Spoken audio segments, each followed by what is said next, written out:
Le lampadaire. Plein d'images me parlent quand le mot lampadaire me vient dans la bouche. Les lampadaires des ports, ceux des villes, des écoles et d'un spectacle, et les inconnus.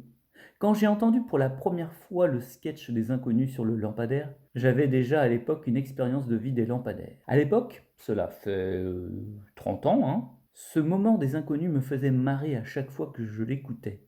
Et quand je l'entends encore de nos jours, il me fait bien rire. Dans les années 90, après ma période scolaire, j'ai connu une troupe de théâtre de jeunes ados qui travaillaient et jouaient un spectacle sur le thème du lampadaire. Ce spectacle, sur la différence, l'indifférence, cela m'avait beaucoup touché émotionnellement. Quant au lampadaire des ports, c'est celui qui me parle le plus. En pleine nuit, dans la douceur bretonne, l'odeur du varech m'enivrant, la statue de lumière était là, témoin des départs et arrivées des bateaux et rafiaux. Seul tenant tête aux tempêtes, aux coups de vent de suroît, restant de marbre face au grain, à la boucaille, au brouillard, il ne bouge pas. Je l'ai souvent croisé, toisé du regard, avec leur bruit sourd quand la lumière blafarde s'allume. Je l'ai souvent croisé, toisé du regard, avec leur bruit sourd quand la lumière blafarde s'allume. Ah, le lampadaire, témoin de nos vies, de nos trépas, toujours à l'affût des moindres embrouilles.